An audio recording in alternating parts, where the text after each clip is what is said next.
discípulos de Cristo que al reino de los cielos le dieron su lealtad.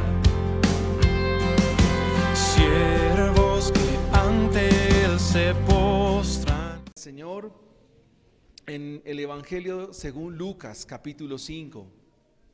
Lucas capítulo 5. Y dice así la palabra del Señor, estaremos leyendo hasta el versículo 11. Aconteció que estando Jesús junto al lago de Genezaret, el gentío se agolpaba sobre él para oír la palabra de Dios.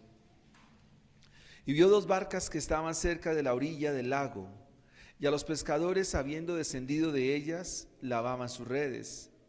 Y entrando en una de aquellas barcas, la cual era de Simón, le rogó que la apartase de tierra un poco, y sentándose enseñaba desde la barca a la multitud. Cuando terminó de hablar, dijo a Simón: boga mar adentro y echad vuestras redes para pescar. Respondiendo Simón le dijo: Maestro, toda la noche hemos estado trabajando y nada hemos pescado, mas en tu palabra echaré la red. Y habiendo hecho esto, encerraron gran cantidad de peces, y su red se rompía. Luego hicieron señas a los compañeros que estaban en la otra barca, para que viniesen a ayudarles.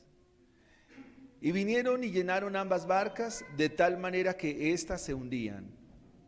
Viendo esto, Simón Pedro cayó de rodillas ante Jesús, diciendo: apártate de mí, Señor, porque soy hombre pecador. Porque por la pesca que habían hecho, el temor se había apoderado de él. Y todos los que estaban con él, y asimismo de Jacobo y Juan, hijos de Zebedeo, que eran compañeros de Simón. Pero Jesús dijo a Simón: no temas, desde ahora serás pescador de hombres. Y cuando trajeron a tierra las barcas, dejándolo todo, le siguieron. Amén. Eterno Padre, por el nombre glorioso de tu Hijo Jesucristo, ahora estamos, Dios, expuestos ante tu palabra, que sin lugar a dudas es viva, Dios. Padre, ruego que por tu Espíritu esta palabra hoy sea grabada más que nunca, Dios, en nuestro corazón. Padre, hay bendición al obedecerte. Padre, si tu pueblo te obedece, oh Dios, tu pueblo es bendito. Padre, si tu pueblo obedece a tu palabra, si tu pueblo sabe escuchar tu voz, si tu pueblo sabe echar la red en tu palabra, tu pueblo será un pueblo bendito tuyo.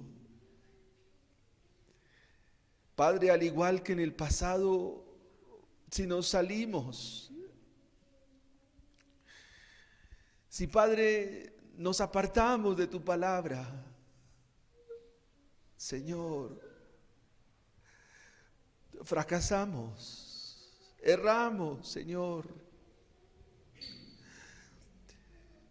Si nos salimos, Dios, de tus parámetros, de tus mandamientos, Señor, vienen lágrimas, viene la duda, la incertidumbre, porque no sabemos qué hacer. Mas tú, mi Señor, eres el buen pastor que guía este redil, que guía tus ovejas por tu voz. Tu palabra nos dice que tú eres el buen pastor y que las ovejas tuyas te oyen, te siguen, porque tú las conoces. En el pasaje que hemos leído, Dios, el exponer a esta mañana, tú nos das la clave de la bendición. Por eso, Señor, rogamos que nos des el sumo cuidado de estar atentos a tus palabras. Nos des el sumo cuidado de estar atentos a escuchar. Gracias te damos, Señor. Ayúdanos a comprender tus palabras. Como Lidia, abre nuestro corazón. Como el salmista, ayúdanos, abre nuestros ojos para mirar las maravillas de tu ley. Padre, gracias. Padre, gracias. Perdónanos si no te hemos obedecido, Señor. Perdónanos. Abogado tenemos para con el Padre, a Jesucristo el justo. Por Él, Señor, por tu Hijo, Dios, te rogamos y te suplicamos que este mensaje de tu palabra, oh Dios, nos traiga confianza, sosiego, reposo, para la gloria tuya y para el provecho de tu pueblo. En el nombre de tu Hijo te damos muchas gracias. Amén y amén. Bien, mis hermanos, un agrado estar con ustedes en la mañana de hoy. Dios los bendiga, los ayude a todos, los guarde y los acompañe. Y bueno, ante esta palabra que es muy especial, porque es el Señor mismo en el Evangelio de Lucas trayéndonos esta porción tan tierna y tan delicada. Lucas fue un compañero de viaje del apóstol Pablo, médico de profesión, y el griego del cual está hecho tanto Lucas como el libro de los Hechos es un griego muy fino, muy pulido. Y este evangelio está destinado a un hombre también ilustrado, alguien a quien se le dice excelentísimo Teófilo. Y Lucas entonces investiga para llevarle un mensaje, el mensaje del evangelio a Teófilo, y este mensaje también queda para nosotros, para aplicar esta palabra y para aplicarla a nuestra vida. El afán de Lucas es que los gentiles, para quien él escribe, puedan entender el mensaje del evangelio. Y el afán de Lucas es que los que reciben este mensaje vivan para ese mensaje. De hecho, Lucas es un evangelio apologético también. Es un mensaje que está llamado a que quienes lo escuchan, pues Teófilo es un pagano, que comienza también a indagar y comienza como a escuchar de Jesús. Y obviamente la intención de Lucas es que viva el mensaje, sino que también le sean claros los mensajes que presenta este evangelio. Esta narrativa del evangelio es muy particular porque en Lucas se encuentran cosas que no están en los otros evangelios. Por ejemplo, la parábola de la oveja perdida, de la moneda perdida, del muchacho perdido. Son mensajes que están ahí. Y bueno, hoy tenemos la bendición de disfrutar esta porción. He puesto por título a la porción que hemos leído, la bendición de obedecer a Cristo. La bendición de obedecer a Cristo. Si nosotros nos preguntásemos en esta mañana que si hay bendición en obedecer a Cristo, ¿cuál sería su respuesta? O sea, sería un sí contundente, un sí por unanimidad, un sí que no tiene discusión. Y es verdad, sí hay bendición en obedecer a Cristo. Lo primero que quiero enseñar a ustedes es que Él obra sed, va a obrar sed en los que a Él se acercan. Él va a obrar sed de Él en los que Él se acercan. a los que se acercan a Él.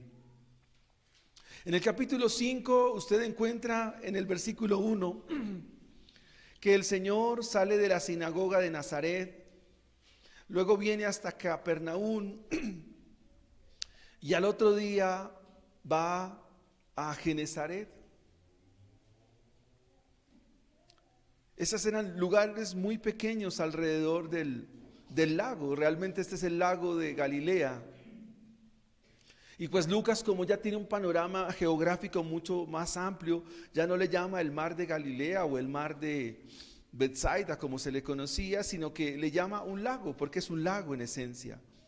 Y dice la escritura que acontece que estando Jesús junto al lago de Genezaret, ¿qué encuentra usted ahí?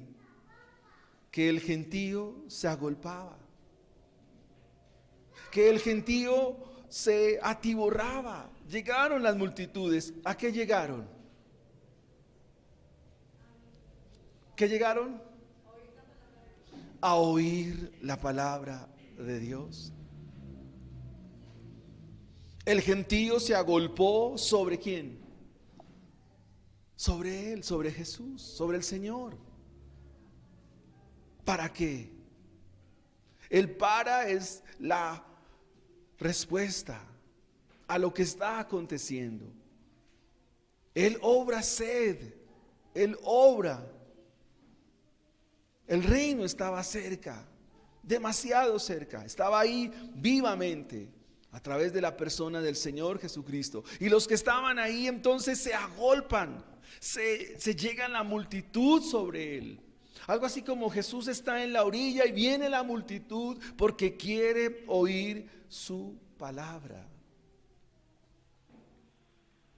Esta expresión está por allá en los libros de Miqueas, en los libros de Habacuc, porque los mismos profetas anunciaron que cuando el Mesías viniera, sobre todo en la parte gentil, muchos vendrían a Él, las multitudes vendrían a Él. Y encontramos aquí una gran multitud que quiere oír la palabra ¿de quién? ¿De quién? Pero ahí dice la palabra de Dios. Cristo es Dios. Y quieren oír el mensaje de Dios. ¿Por qué? Porque específicamente esa tierra fue una tierra despreciada. Galilea, la parte donde está el Señor, era una tierra donde nunca los líderes religiosos iban a ir. Si ustedes me acompañan por un momento al Evangelio de Mateo, al capítulo 4, en el versículo 15 ustedes van a encontrar que esa tierra fue la tierra que en la antigüedad Josué le entregó a las tribus de Zabulón, a las tribus de Neftalí, y se le conocía como Galilea de los gentiles. Y dice Mateo capítulo 4 versículo 15, dice: tierra de Zabulón, tierra de Neftalí, camino del mar, al otro lado del Jordán, Galilea de los gentiles. El pueblo asentado en tinieblas vio gran luz. Y los asentados en región de sombra de muerte, ¿qué les resplandeció? La luz. Por eso todos aquellos que vienen a Jesús ya vienen con la luz del Evangelio.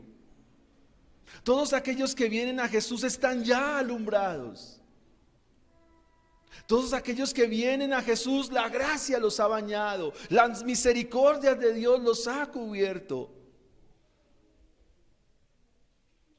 Porque ninguno puede venir a Jesús si Jesús, por su espíritu, por su palabra y su mensaje, los ha traído. Pero también debo decir que esta multitud había sido despreciada. Esta multitud o toda esta región era segregado. De hecho, ¿qué encontramos en las labores primarias o las tareas cotidianas? ¿Qué encontramos? Pescadores. No eran hombres como los de Judea o de Iturea, que eran personas que trabajaban en tareas mucho más elaboradas. Así que la Biblia nos muestra que quienes vienen a Jesús son personas sencillas. Entonces la multitud quiere oír a Jesús, la multitud quiere escuchar a Jesús, quiere oír palabra de Dios. Y viene la multitud y entonces a Jesús no le queda más sino mirar a su alrededor y encontrar 2 barcas. Y vio 2 barcas, dice el texto, cerca de la orilla del lago, y los pescadores, habiendo descendido de ellas, lavaban sus redes. Dice el versículo 3, y entrando en una de aquellas barcas, la cual era de Simón, a quien posteriormente le puso Pedro, le rogó que la apartase de tierra un poco, y sentándose, una vez más dice acá, enseñaba desde la barca. ¿A quién enseñaba? A la multitud. ¿Qué les enseñaba? ¿Qué les enseñó Jesús?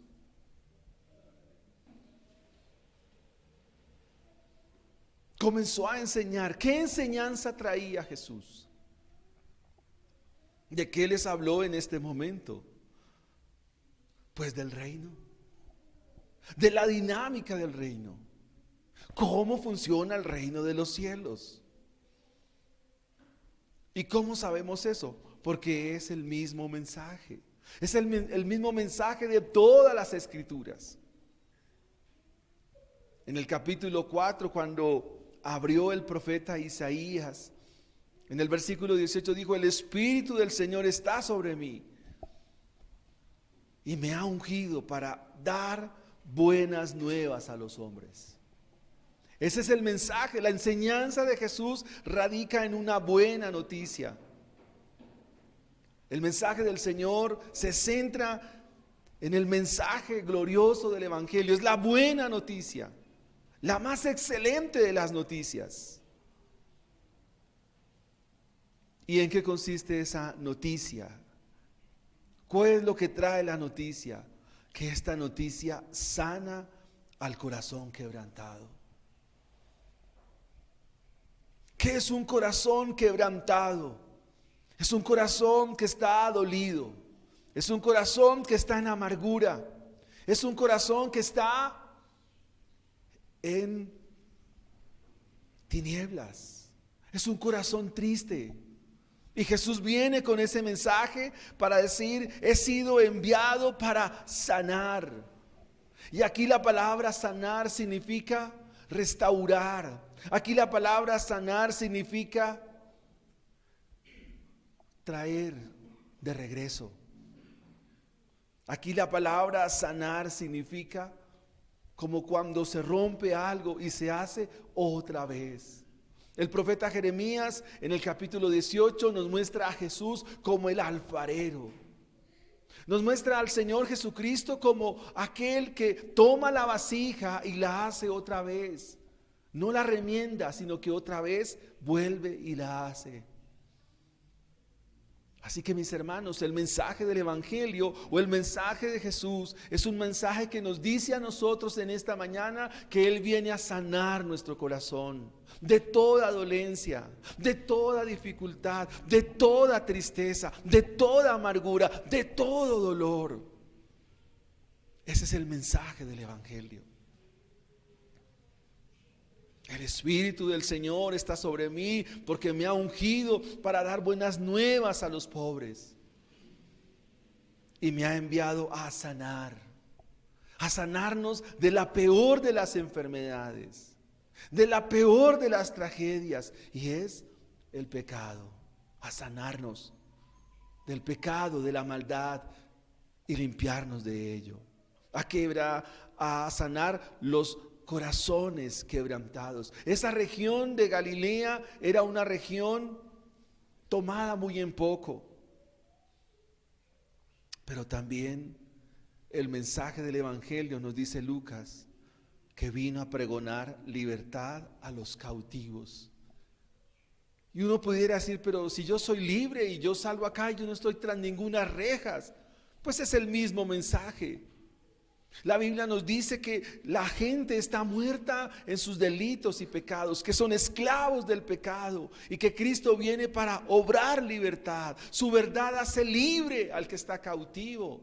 Su verdad hace libre al que está en vicios. Su verdad hace libre al que está esclavo. Pero también su verdad, su mensaje, su glorioso evangelio abre los ojos de los ciegos, tanto físicamente como espiritualmente, y a poner en libertad a los oprimidos, a predicar el año agradable del Señor. Cuando Isaías profetiza, encuentra una nación atestada de una religiosidad impresionante. Cuando Isaías predica, ustedes van a encontrar en el capítulo 1 del profeta diciendo que las lunas nuevas, los días de reposo, de eso el Señor estaba hastiado. Que para el Señor todo eso era gravoso.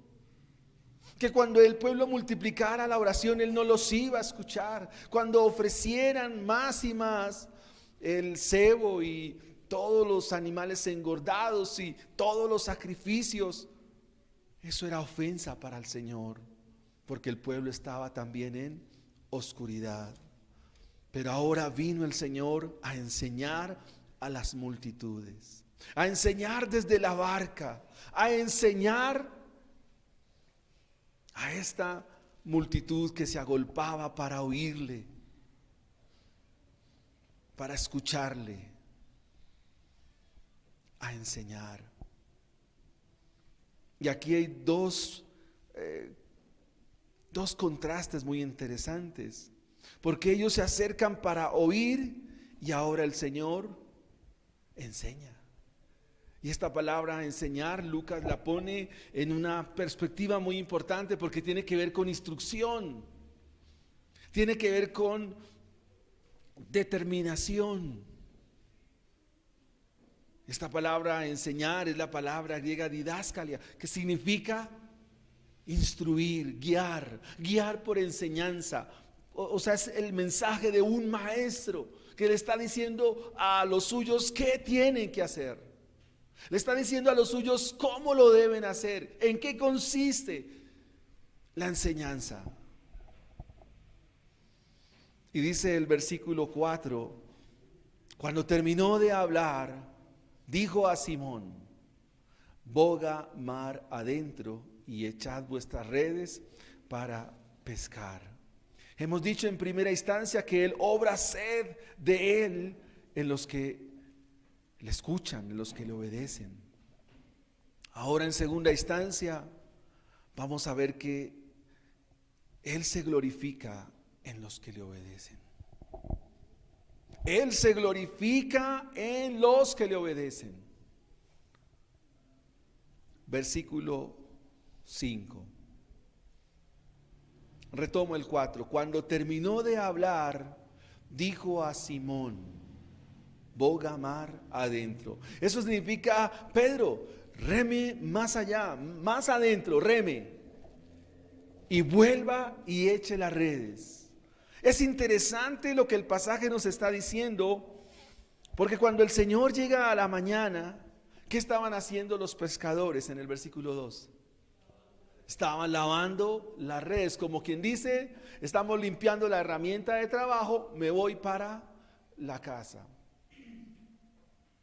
Los que saben de pesca saben que la mejor pesca es por la noche. Los que saben de pesca saben que las grandes truchas, mojarras, bagres se sacan por la noche. En Puente Nacional hay un río que se llama el río Suárez y hay un pozo que se llama el Chaneque, es un pozo muy profundo. Y hace muchos años veía que las personas no sabían bien qué estaban haciendo, pero iban con su atarraya, pero iban por la mañana para la casa. Ahora pues puedo entender que lo que dice la Biblia es verdad. Pedro, Simón, junto con los hijos de Zebedeo, Jacobo y Juan, ya se iban para la casa. ¿Qué habían conseguido? Nada. En el versículo 5, Simón le dice estas palabras. Interesante cómo le llama. ¿Cómo le dice Simón? ¿Pero quién era Jesús? Aquí Simón como que no sabe qué va a pasar. Si usted mira el versículo 8, ¿cómo le dice Simón? ¿Sí? ¿Nota la diferencia? Algo pasó en la vida de Simón. Porque en el versículo 5, ¿cómo le dice? Maestro. Pero en el versículo 8, ahora ¿cómo le dice? Señor. Hay una gran diferencia ahí. Porque una cosa es ver a Jesús como maestro. En nuestros días hay una teología que se llama la teología liberal, una teología que ya pues niega la Biblia y demás. ¿Y cómo ven a Jesús? Como maestro. Pero Jesús no es un maestro. Bueno, en esencia es un maestro, pero es más que maestro, es el Señor.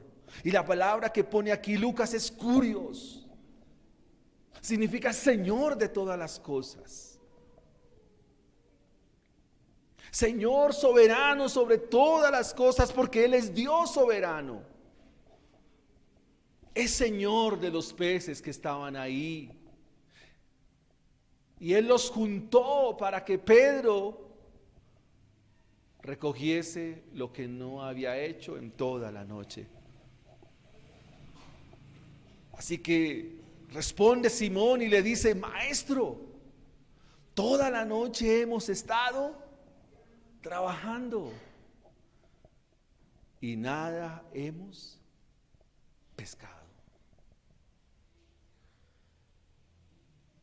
Recuerde el segundo punto de nuestra enseñanza, que el Señor se glorifica en los que le obedecen.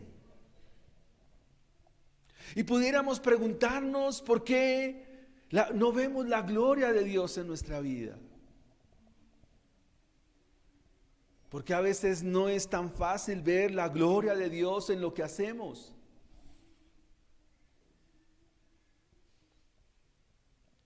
Y miremos un poco el pasado. Estos días que hemos terminado, que vamos en nuestro reto bíblico, volviendo a mirar el Éxodo, ustedes ven que lo que hace Moisés permite ver la gloria de Dios. ¿Recuerda las plagas? Esas son formas de la gloria de Dios. Moisés levanta la vara, la gloria de Dios. Moisés pon la vara sobre el mar. ¿Y qué pasó con el mar? Se abrió. Si usted revisa la vida de Elías, una vez que Elías obedece y ve la gloria de Dios. Todos los que obedecen al Señor ven la gloria de Dios. Pedro le dice: toda la noche hemos estado trabajando y nada hemos pescado. Algo así como: Señor, hemos trabajado muy duro, nos hemos esforzado, pero no hemos logrado nada.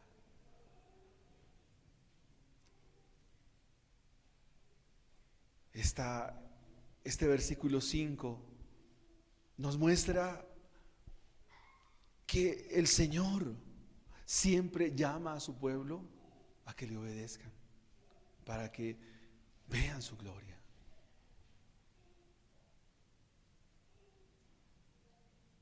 Pedro le dice, y ese más es como una partícula que está ahí en el texto, como que una interpelación, como que hay algo como de, voy a decirlo, como algo de duda, porque aún Pedro no lo ve como Señor, lo ve como maestro, como si fuera una enseñanza como que hay que obedecerla porque sí. Es un maestro y pues es alguien que está enseñando. Mas en tu palabra echaré la red. Eso significa, bueno, maestro, si tú lo dices, lo voy a hacer. Si tú lo dices, voy a hacer como tú me lo indicas. Algunos comentan de este pasaje y dicen que el hecho de que Pedro fuera pescador como que está diciendo, pero tú eres carpintero, yo soy el pescador, tú sabes es de muebles. De hecho, en el capítulo 4, en el versículo 22, algunos dicen en la sinagoga, pero ¿no es este el hijo de José? O sea, Jesús era conocido. Y dicen, ¿no es este el hijo de José? José es el carpintero, el de Galilea. Y quizás Pedro tenga en mente cuando refiere estas palabras, en tu palabra, mas en tu palabra echaré la red. Si Pedro hubiera dicho, en tu palabra echaré la red, no hay ningún problema, no hay duda, no hay como ese paréntesis ahí. El hecho que diga, más en tu palabra echaré la red, como que de alguna manera Pedro tiene como cierta duda. Una duda que a veces a todos nos llega. ¿Será que sí? ¿Será que si lo hago habrá bendición? ¿Será que si lo hago veremos tu gloria? ¿Será que sí? Este más que está aquí habla de nuestra naturaleza incrédula.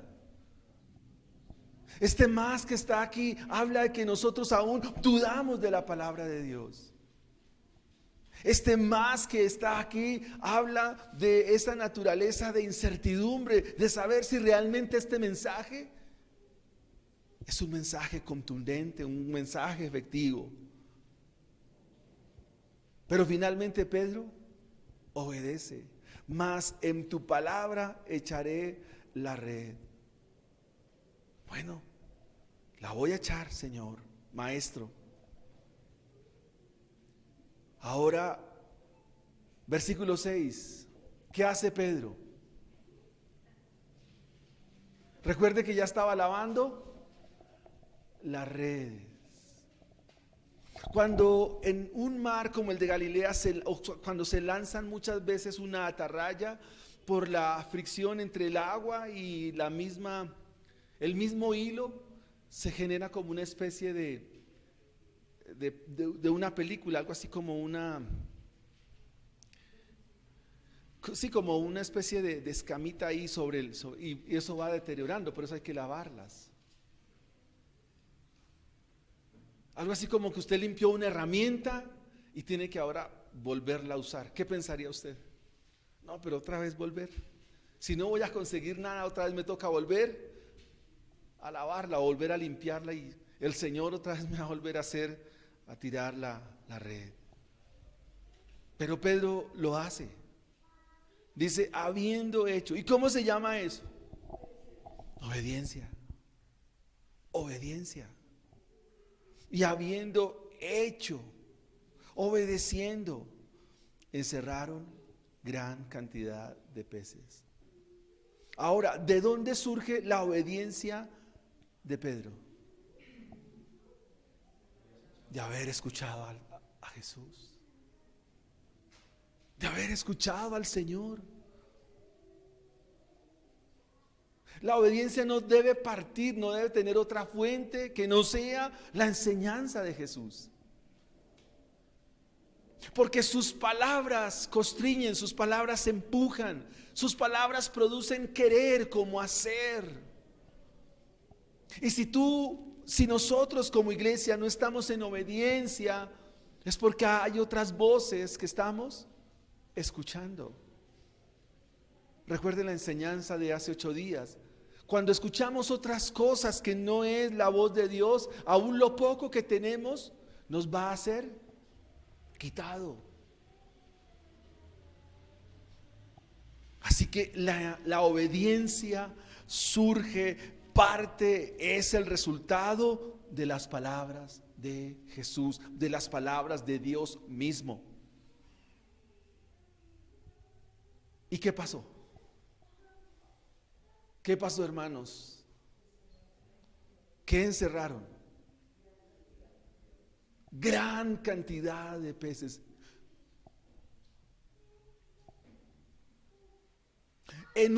Con obedecer a Jesús se logró lo que no se hizo en toda la noche. Con obedecer a Dios se logra lo que no se hace durante toda una vida. Así que el mensaje en esta mañana es que Dios se glorifica en los que le obedecen. Esta es la gloria de Dios misma.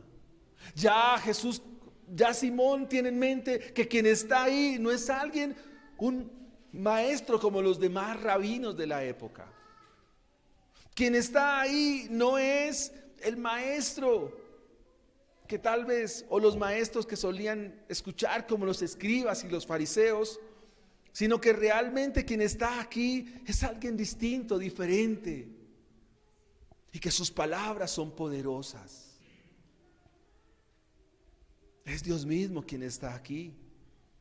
Y habiendo lo hecho, encerraron gran cantidad de peces. Y era tanto la cantidad que ¿qué pasó con la red? Se rompía.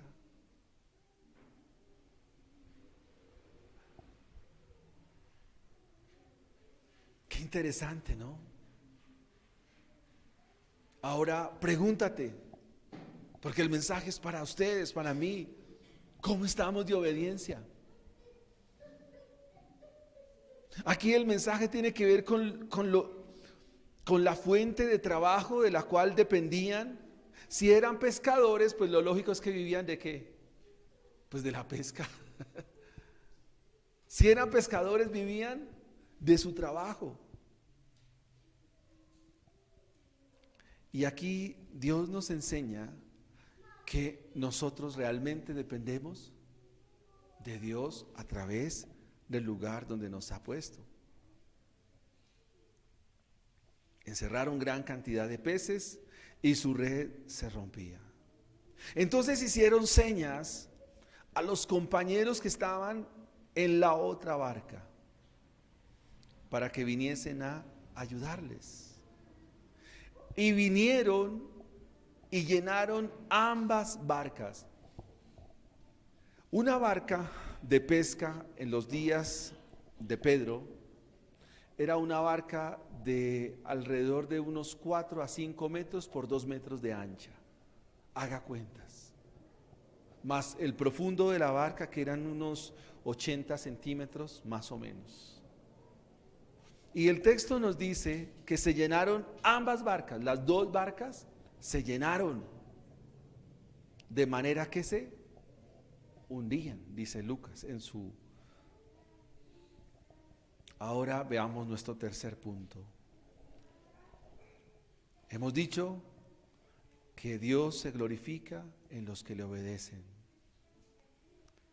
Ahora, los que le oyen se postran ante Él y le siguen. Viendo esto, dice el versículo 8, viendo esto, Simón Pedro, ¿qué hizo? Se fue a gritar por toda Galilea que había un milagro. No, hermanos. Los portentos de Dios, las obras maravillosas de Dios deben conducir a quienes ven su gloria solo a una cosa. Viendo esto, Simón Pedro, ¿cómo cayó? Ante Él. Se postró ante Él. Cayó de rodillas ante ¿quién? Ante Jesús.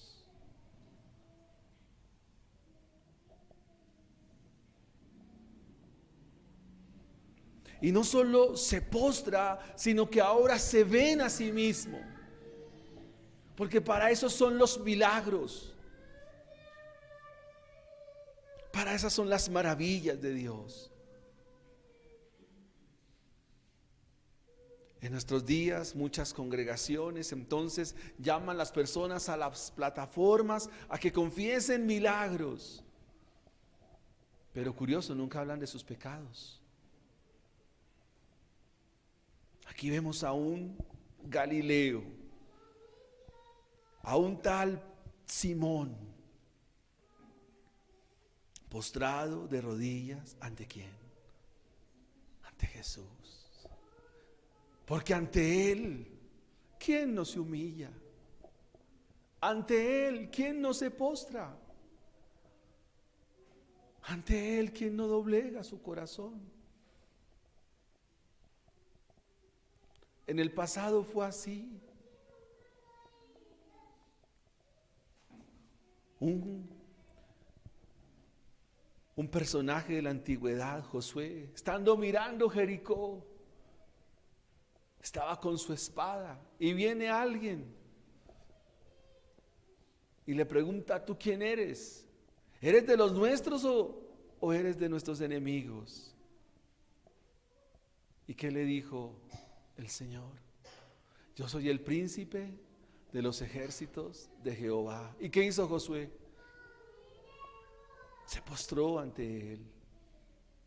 Porque ante Él, ante su majestad, ¿quién no se postra? Abraham, cuando lo vio venir al Señor en su teofanía, ¿qué hizo?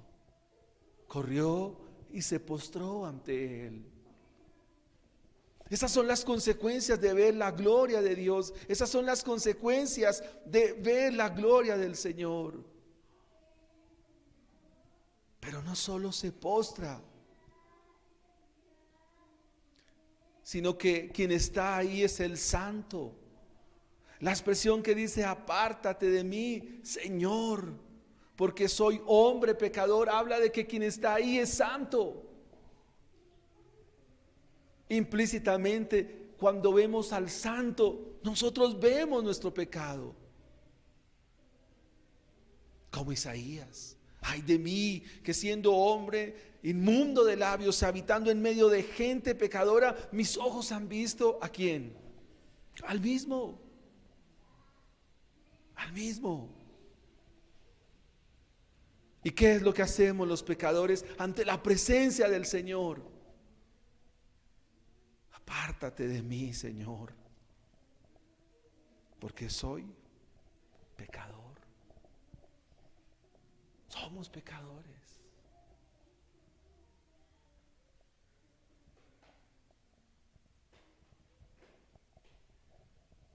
Somos pecadores.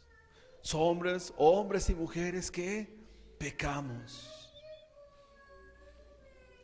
Así que, mis hermanos, dentro de este pasaje encontramos varias aplicaciones que son muy evidentes para nosotros. El versículo 9 nos dice: porque por la pesca que habían hecho, ¿qué se apoderó de Pedro? El temor. Así que el temor mismo nos lleva a la obediencia. El temor de Él nos lleva a su obediencia. Dice la Escritura: el temor se había apoderado de Él y de todos los que estaban con Él. O sea, no solo es para Pedro, sino para todos los que están con Él.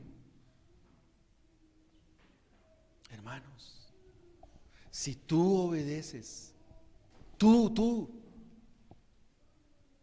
no solo tendrás sed de Él, no solo verás la gloria de Él, sino los tuyos serán impactados. Los tuyos, tu familia. ¿Quieres impactar a tu familia? Obedece a Jesús, obedece al Señor, vive para Él, póstrate ante Él, y entonces estoy seguro que impactarás a los tuyos, a los que te rodean, Pregúntate en este momento por qué tú no impactas a los que están a tu lado. ¿Qué pasa, hermanos?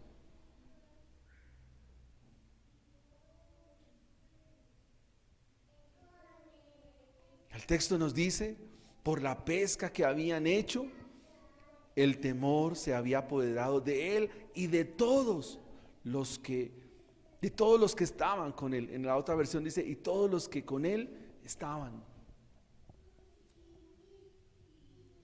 Mis hermanos, no solo el mensaje es para uno solo, sino el mensaje es para los nuestros.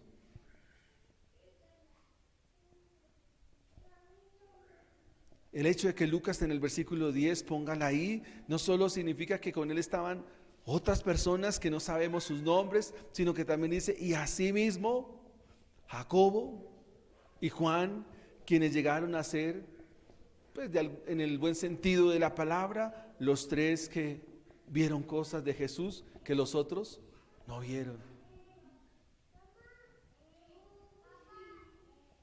A quienes Lucas identifica como los hijos de Zebedeo.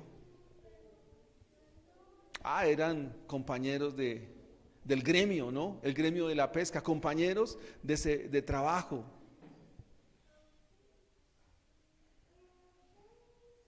Ahora, preguntémonos, pecadores, ¿qué pasa con los que se postran y se humillan ante Jesús? ¿Cuál es su respuesta? ¿Cuál es la respuesta de Jesús? Los que venimos ante Él y nos postramos, nos humillamos, ¿cuál es su respuesta? ¿Qué respuesta hay en el mensaje completo del Evangelio? Sabemos que somos pecadores, sí, pero ¿qué hace nuestro Salvador? ¿Qué nos dice? ¿Qué le dijo a Pedro? Pedro, no temas. El venir a Jesús significa no hay temor, no hay miedo. Ustedes saben que el miedo es una de las realidades del pecado en nuestra vida. El miedo es una de las realidades que son el reflejo de esa naturaleza adámica, pecaminosa.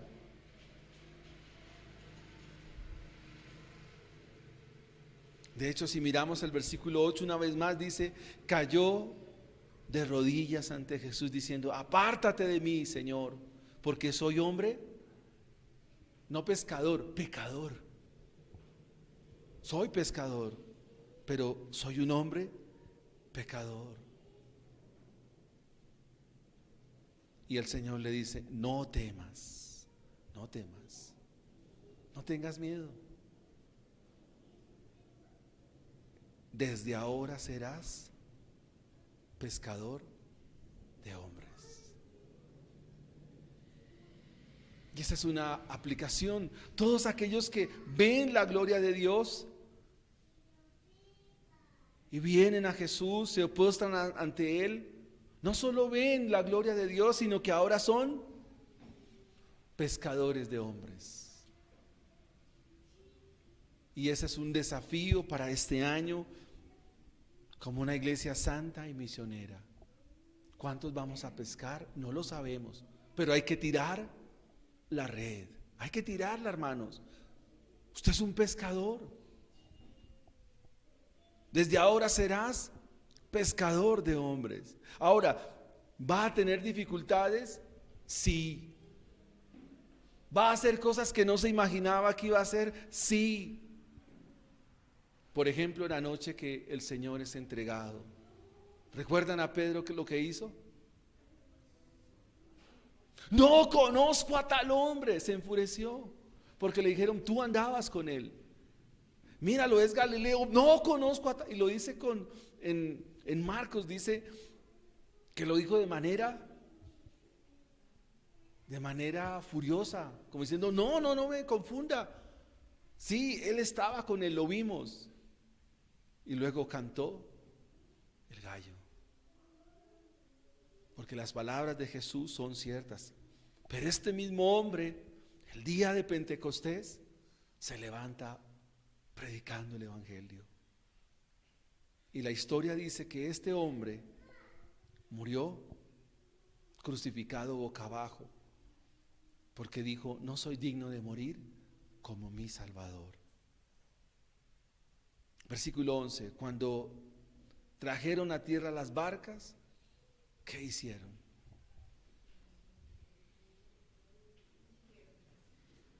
Dice: dejándolo todo, le siguieron. Así que, mis amados hermanos,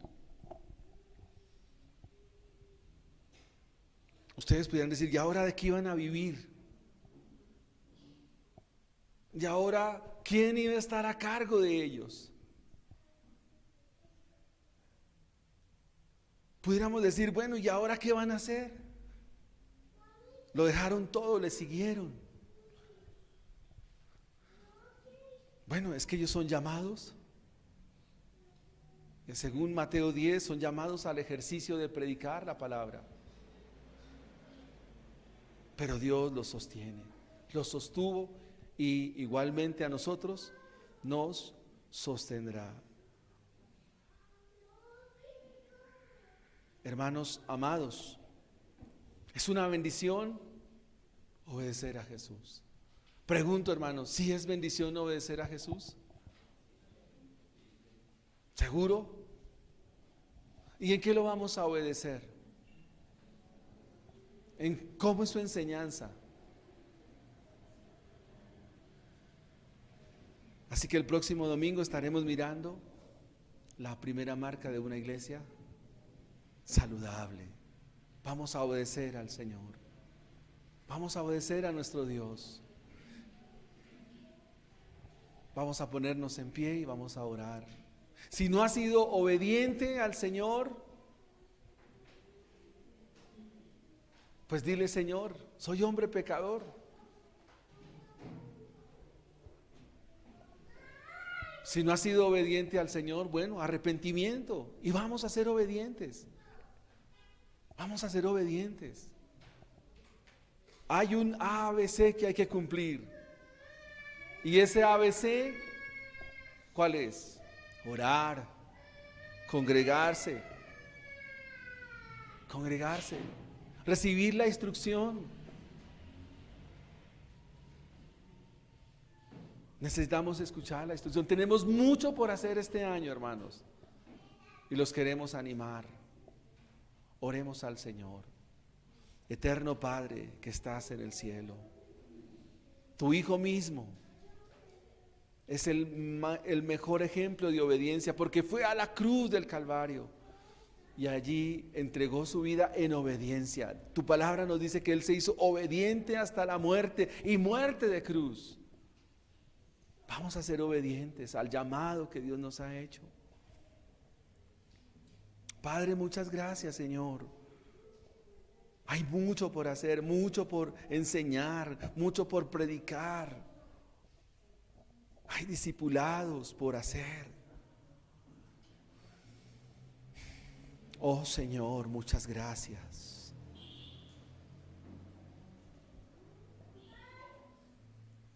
¿Cómo aplicar esa expresión en tu palabra? Echaré la red. Fácil. En tu palabra voy a trabajar, Señor. En tu palabra voy a estudiar. En tu palabra voy a vivir en mi casa, Señor. Conforme a tu palabra voy a estar en mi hogar. Conforme a tu palabra voy a instruir mis hijos. Conforme a tu palabra, todo lo que yo haga, lo voy a hacer, Señor. Como hogar, como familia, como hermanos, como hombres y mujeres de labores, como personas que estamos trabajando. Voy a hacerlo, Señor. Voy a ser obediente a lo que tú me dices, Señor. Perdóname y perdónanos si no lo hemos hecho así, Señor. Perdónanos y ayúdanos, por favor.